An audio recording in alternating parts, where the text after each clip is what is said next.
Bonjour et bienvenue sur le podcast de l'école de l'astrologie. Je m'appelle Nathalie, je suis passionnée d'astrologie. J'ai réalisé plus de 1000 thèmes astro et écrit plusieurs livres sur le sujet. Donc si vous souhaitez en savoir davantage sur ce vaste domaine, vous êtes au bon endroit, que vous soyez débutant ou expérimenté. Au travers de ce podcast, vous aurez accès à mes analyses des nouvelles et pleines lunes, mais également à des sujets plus pointilleux sur la compréhension du thème astral, sur les signes ou encore sur les transits planétaires. L'école de l'astrologie, c'est aussi un compte Instagram que je vous invite à suivre. Si vous avez envie de poser des questions ou de suggérer des sujets de podcast, chaque commentaire est le bienvenu. En attendant, je vous souhaite une belle écoute et je vous laisse découvrir le podcast de la semaine. Bonjour, j'espère que vous allez bien. Je suis ravie de vous retrouver aujourd'hui pour un nouveau podcast qui porte cette fois-ci sur la pleine lune en Balance du 13 avril prochain. Alors, je tenais à vous remercier vraiment énormément, surtout les personnes sur YouTube qui ont écouté mon podcast sur la nouvelle lune en Bélier.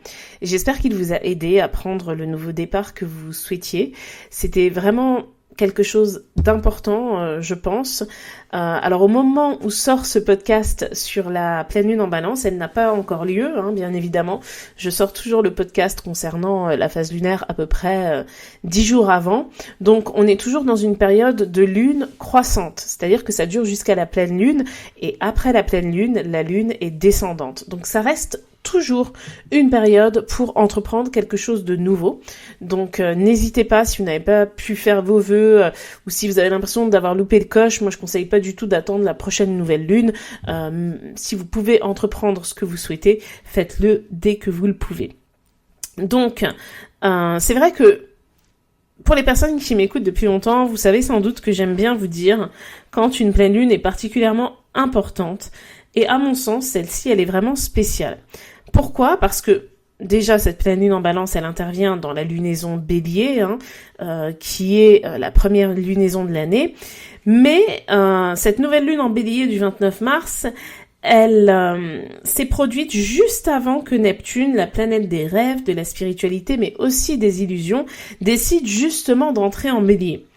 Donc Neptune n'avait pas fait ce voyage depuis plus de 160 ans, donc imaginez un petit peu, ça remonte au temps de Victor Hugo et de Charles Baudelaire. Autant dire que c'est quand même assez historique. Donc cette pleine lune en Balance, elle se fait avec Neptune dans le signe du Bélier. C'est la première fois de notre vivant qu'on connaît une telle configuration. Et même s'il n'y a pas d'opposition concrète, parce que Neptune est toujours sur le degré 0 ou 1 d'ailleurs, du signe du Bélier, non, ce sera toujours le degré 0 au moment de la pleine lune. Donc, il n'y a pas vraiment d'opposition, mais néanmoins, Neptune est bien là et s'installe dans le signe du Bélier. Donc, on va commencer par planter le décor de cette pleine lune qui vient vraiment faire un contrepoids précieux à l'énergie du Bélier qui est extrêmement forte en ce printemps 2025. Pourquoi ? Parce que Mercure a entamé sa rétrograde, il est direct au moment de la pleine lune, il va entrer quelques jours après dans le signe du Bélier et le 30 avril, c'est Vénus qui reviendra à nouveau en Bélier. Donc c'est une énergie qui est très présente, c'est une énergie d'impulsion, de conquête, de courage, c'est l'énergie vraiment du guerrier, alors que la Balance, elle va nous parler d'harmonie, de paix, de beauté et surtout aussi de justice, ou en tout cas de ce qui lui semble juste. Donc il y a quelque chose de personnel aussi dans la perception que l'on peut avoir de la justice. Mais d'une manière générale, je pense que vous voyez déjà le contraste. On a le Bélier qui fonce, la Balance qui peut hésiter, le Bélier qui agit et la Balance qui va négocier. Alors forcément, ça va tirailler un petit peu intérieurement. Et pour compliquer un petit peu les choses, Neptune qui vient d'entrer dans le signe du Bélier, c'est comme mélanger le feu et l'eau. On rêve d'action, mais on ne voit pas toujours clair sur nos motivations. Cette pleine lune en Balance, elle agit donc comme quelque chose de révélateur. Elle va éclairer les vérités que Neptune pourrait légèrement brouiller. C'est un petit peu comme si on passait d'un flou artistique à la photo nette en HD. Vous voyez ce que je veux dire ? Si on voulait illustrer ça par l'exemple d'un thème astral, on peut choisir celui de Vincent Vincent Van Gogh qui était bélier, donc qui avait un côté très visionnaire, mais qui était quand même en proie à une confusion intérieure profonde. D'ailleurs, il avait le milieu du ciel, Neptune, Mars et Vénus dans le signe des poissons. Donc le nœud nord était en maison 12 aussi, donc on est dans une énergie poisson quand même qui est assez marquée, mais le soleil, Mercure, se trouvait dans le signe du bélier. Donc vous voyez, c'est un artiste qui malheureusement n'a pas pu vivre de son art, de son vivant, et qui a connu un succès incroyable une fois qu'il était plus là. Donc ça a quelque chose de tragique et en même temps quelque chose de magnifique dans le sens où on se dit que son art perdure des années après sa mort, quoi. Donc c'est quelque chose d'extraordinaire. Donc, Neptune en bélier, c'est ce genre d'énergie aussi qui peut revenir au premier plan, de grandes idées, de grands mirages en fait. Il peut y avoir beaucoup d'illusions, de désillusions. Donc cette pleine lune en balance, elle nous rappelle vraiment à la réalité en douceur. Oui, à l'enthousiasme, mais attention à ne pas perdre le contact, et notamment le contact avec la réalité des autres. Ça nous invite aussi à regarder un petit peu l'autre, notamment ceux avec lesquels on a un engagement quelconque, que ce soit le couple, que ce soit l'amitié, que ce soit un engagement professionnel. Il y a cette idée de regarder effectivement ce que l'autre a à dire aussi, la relation qu'on a avec lui, plutôt que de s'enfermer dans quelque chose qui peut être vraiment ultra subjectif, en fait. Ensuite, j'aimerais vous parler aussi par rapport à cette nouvelle lune, de la dimension karmique qui s'installe, du fait que au moment de cette pleine lune, je crois que j'ai dit nouvelle lune juste avant, je m'excuse, on parle bien de la pleine lune en balance, eh bien au moment de cette pleine lune, le soleil en bélier est conjoint à Chiron. Et ça veut dire que cette pleine lune, elle est particulièrement bénéfique parce que en plus, elle est soutenue par un beau trigone avec Jupiter en Gémeaux qui est harmonieux avec le soleil, mais aussi du coup avec Chiron, puisque le soleil et Chiron sont conjoints. Donc si Jupiter a une harmonie avec le soleil, forcément c'est aussi avec Chiron. Donc Chiron, c'est le médecin du zodiaque. C'est aussi la leçon de vie, ça peut parler d'une blessure karmique, celle qui nous suit un peu comme notre ombre, mais aussi le potentiel extraordinaire de guérison que l'on porte en nous. Donc en bélier, ça questionne réellement notre identité profonde. Qui suis-je vraiment ?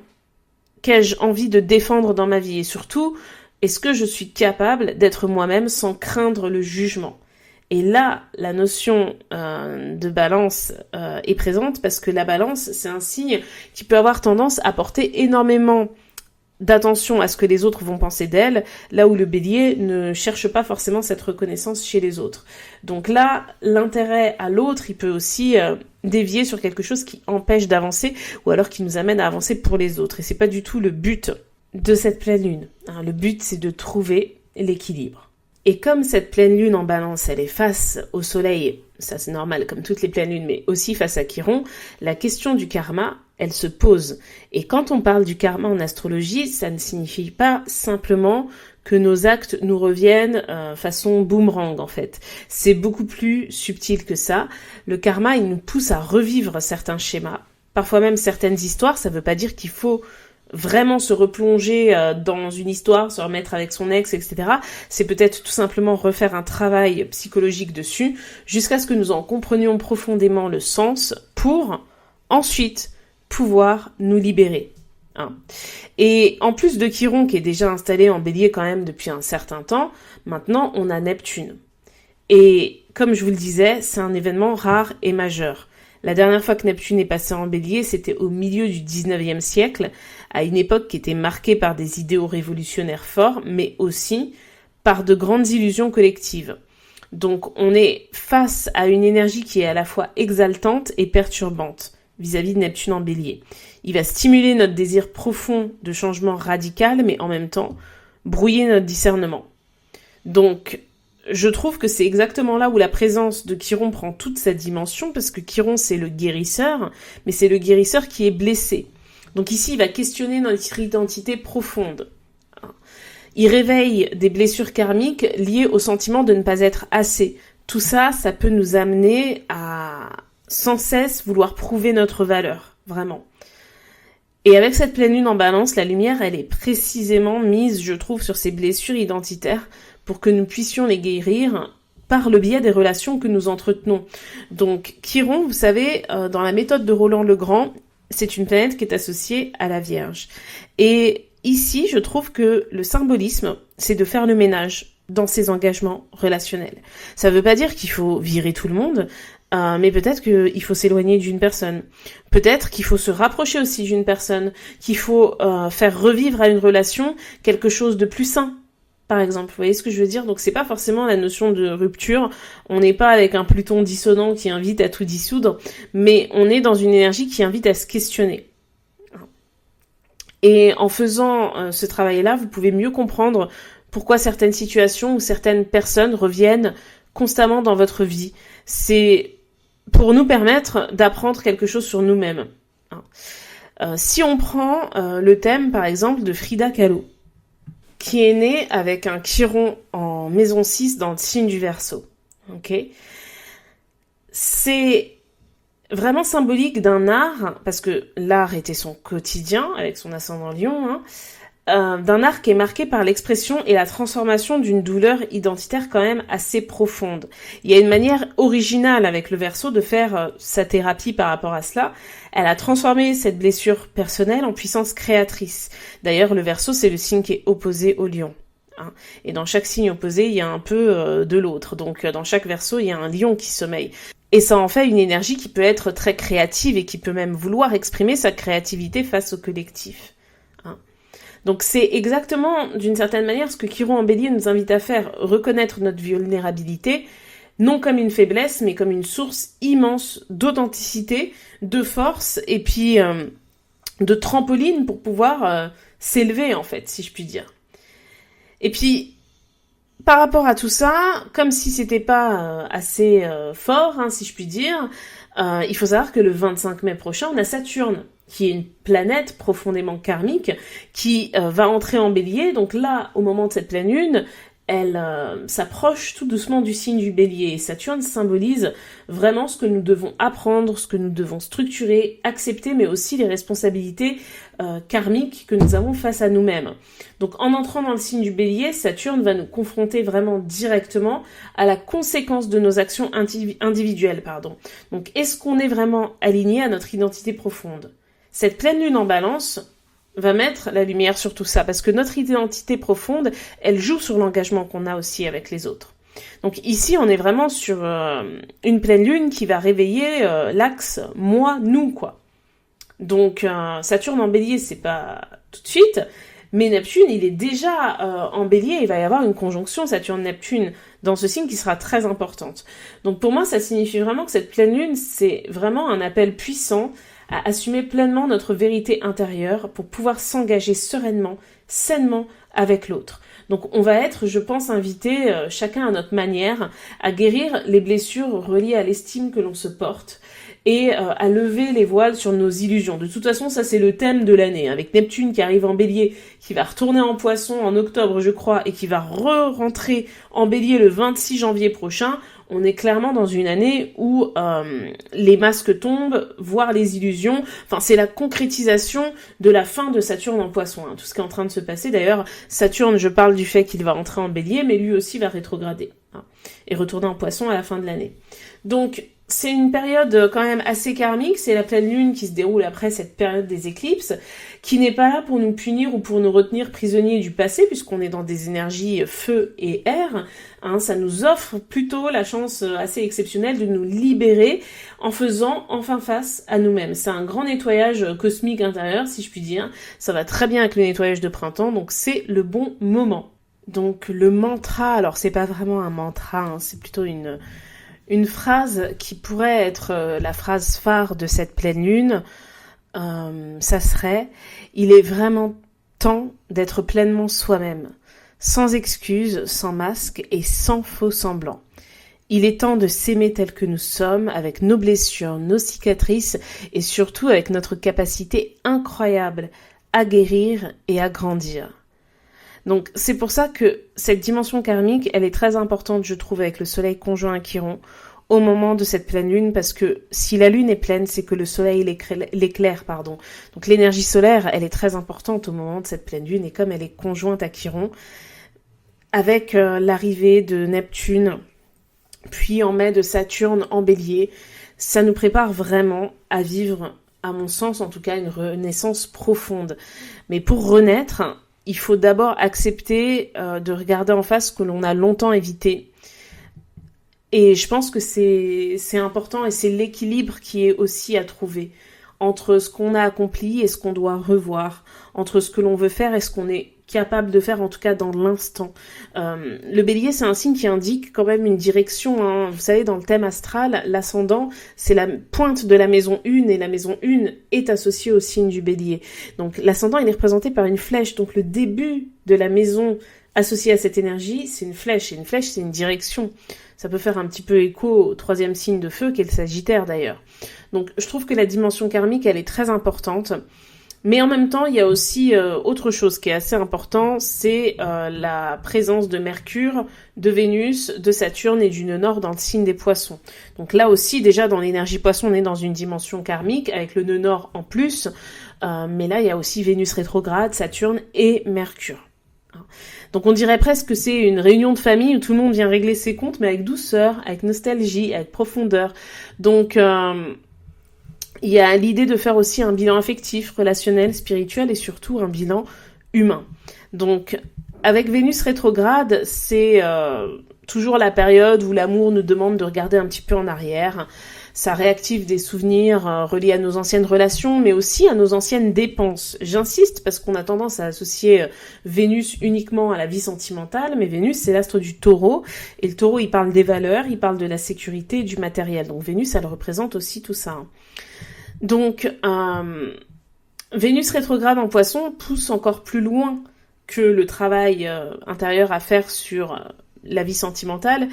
Ça nous replonge aussi dans nos illusions passées, nos déceptions, mais aussi notre rapport à la matière. Donc c'est quelque chose qui peut soulever cette question, quel schéma affectif ou quel schéma financier je répète encore inconsciemment. Qu'est-ce que je continue de nourrir émotionnellement qui appartient au passé? Il y a quelque chose à laisser, et ça n'appartient que à l'individu en fait, donc que à nous. Ensuite, on parlait de Saturne qui allait entrer en Bélier. Ben là, Saturne, il est à côté de Vénus rétrograde, et il ajoute une forme de gravité et de sérieux à ce bilan émotionnel. Donc Saturne, c'est un peu le professeur qui est sévère mais qui est juste, et qui dit ce que tu évites de regarder, la vie te l'apportera encore et encore jusqu'à ce que tu comprennes.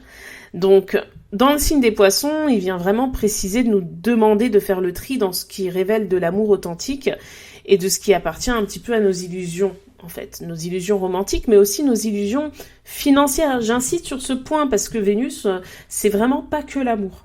C'est les valeurs, c'est le rapport à la matière. Ça concerne aussi, j'ai même envie de vous dire, à l'ère des réseaux sociaux où il y a quand même une très forte illusion qui est mise en avant au niveau des salaires. Je suis depuis peu sur TikTok, donc j'y suis pour mon compte astro. Mais forcément, j'ai un petit peu regardé ce qui se passe. Franchement, alors je sais pas si c'est parce que je suis taureau qu'il y a toujours des trucs en lien avec la thune qui viennent dans mes pourtois. Mais sur ce réseau social, on dirait que le SMIC est à 10 000 € par mois. Donc, j'ai vu des vidéos qui parlaient, je sais même plus, ça parlait d'investissement. Je lisais les commentaires. Alors, c'est marrant parce que c'est toujours des comptes où on voit pas trop le visage des gens. Non, mais moi, une voiture à 25 000 €, en un mois, je l'achète. Je prends au moins 30 000 € par mois. Enfin, c'est des gens... Enfin, je dis pas que ça n'existe pas, attention, hein. Mais je pense que si on prend la proportion de ce type de commentaires par rapport à la réalité, on n'est pas sur un ratio qui est proche du réel. Donc, tout ça pour dire que cette configuration reliée à Saturne, reliée à Saturne et à Vénus, qui sont en conjonction, parle aussi des finances. Saturne en Poisson, c'est comme si on nous demandait de prendre nos responsabilités émotionnelles et de devenir adulte, affectivement, matériellement et financièrement parlant, de vraiment cesser de projeter sur l'autre nos désirs, nos attentes complètement irréalistes, ou pire, et ça je pense que c'est vraiment le pire, c'est notre propre idéalisation qui est parfois excessive. Le fait de croire qu'on est capable de faire plein de choses, dans le sens où rapidement on peut passer de 0 à 1 million, quoi. Alors bien sûr que vous allez avoir toujours dans le storytelling des gens qui vont vous dire que c'est ce qu'ils ont vécu. Je suis pas en train de dire qu'ils vous mentent, mais je suis en train de dire que c'est l'exception. Et on vit dans un monde où l'exception devient le fantasme de la norme, si je puis dire, mais le côté fantasmatique des poissons n'apporte aucune garantie de réalisation concrète. Et là, il y a quelque chose d'important à mettre en place par rapport à cela, parce que je rappelle que tout ce travail-là est relié à la nouvelle lune qui a eu lieu dans le signe du Bélier, et cette nouvelle lune, elle invitait à un nouveau départ, elle invitait à concrétiser quelque chose. Je parle d'argent, je parle d'amour, mais on peut aussi parler d'alimentation, par exemple, pour les personnes qui veulent améliorer leur hygiène de vie, etc. Parce que le taureau représente le corps, donc tout ce qui est relié au corps, c'est pareil. Si on veut perdre du poids, on perd pas 15 kilos en un mois. Et si on y arrive, si on perd 10 kilos en un mois, il y a des personnes qui y arrivent, généralement, sauf si c'est des sportifs qui sont en sèche et qui sont entraînés pour ça, qui sont bien cadrés par des professionnels de santé, généralement, on reprend assez facilement le poids. Donc, toute forme d'excès et d'idéalisme trop fort ne sera pas le bienvenu au moment de cette pleine lune. Enfin, pas le bienvenu dans le sens où il faudra mettre le doigt dessus pour le regarder en face, mais il faudra pas persister là-dedans après cette pleine lune, sinon ça peut empêcher les envies de réalisation de cette nouvelle lune en Bélier de pouvoir prendre une forme concrète. Parce que pour terminer, on va parler de la tension émotionnelle de cette nouvelle lune, de cette pleine lune, je vais y arriver, de cette pleine lune en Balance. Il y a une tension émotionnelle avec Mars en Cancer qui est en dissonance à la fois avec le Soleil et Chiron, mais aussi avec la Lune. Et ça risque de générer une forme de nervosité émotionnelle.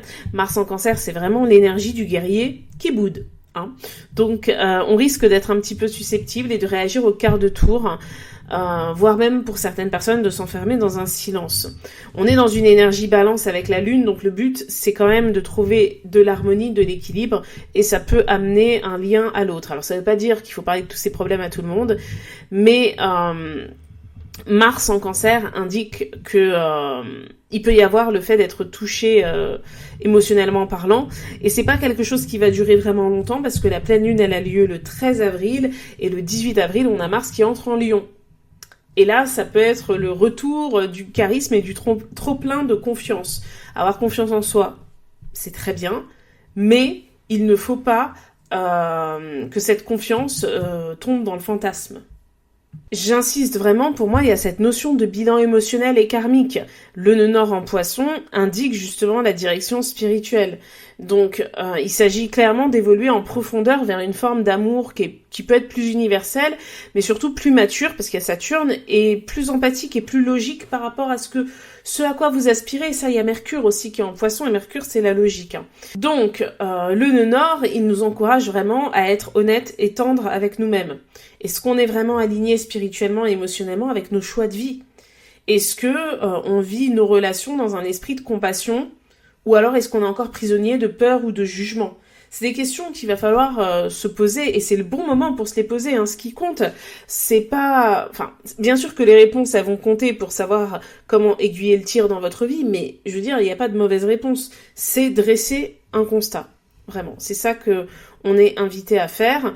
Et la position délicate de Mars en Cancer va créer une tension émotionnelle très forte, va créer aussi un besoin de surréagir, et ce qu'il faudra, c'est pas tout de suite surréagir, justement, c'est prendre quelques jours, donc du 13 au 18 à peu près, pour justement se poser ces questions-là. Donc, n'oubliez pas que le Cancer, c'est un signe qui peut être aussi très virulent. Si vous voulez un exemple parlant, on va en prendre un, c'est Zinedine Zidane, il est Cancer. Et on l'a toujours vu en interview très calme, très poli. On voyait même que quand il était, j'allais dire président, il était, comment ça s'appelle, capitaine de l'équipe et tout, il crée une cohésion d'équipe. Ça se voit que c'est quelqu'un de confiance, quelqu'un qui sait se maîtriser, qui a ce sens déjà de la famille, ça se voit aussi un peu dans sa vie personnelle, mais de la famille au niveau de l'équipe. Mais souvenez-vous ce qui s'est passé en 2006, du coup de boule. Un moment où les émotions accumulées deviennent complètement incontrôlables et s'expriment de manière soudaine et violente. Eh bien, Mars en Cancer en dissonance avec cette pleine lune, c'est le coup de boule de Zizou qui nous a fait perdre la Coupe du Monde 2006. Je souris de la comparaison, peut-être que vous souriez aussi, mais au moins je pense que tout le monde comprend. C'est vraiment une énergie émotionnelle puissante qui, lorsqu'elle est mal gérée, peut vraiment provoquer une explosion inattendue. Et cette pleine lune en Balance, elle va justement éclairer ce genre de tension, surtout sur le plan relationnel, parce que la Balance, elle cherche l'harmonie, elle cherche la justice, elle le fait avec diplomatie, tandis que Mars en Cancer, il peut percevoir toute cette quête d'équilibre comme une menace directe à son confort émotionnel. Donc oui, il va falloir sortir de son confort émotionnel pour regarder en face les choses que l'on doit comprendre et puis l'objectivité qu'on doit avoir par rapport à nos ressentis et nos actions. On est tiraillé entre un besoin profond d'apaisement, de compromis et une tendance assez impulsive à réagir, à surréagir émotionnellement, voire même agressivement, dès qu'on se sent vulnérable ou critiqué. Donc comment est-ce qu'on gère cette tension émotionnelle Pour moi, la lune en Balance, c'est une forme de bénédiction parce que ça apporte une réelle possibilité d'apaiser ces tensions.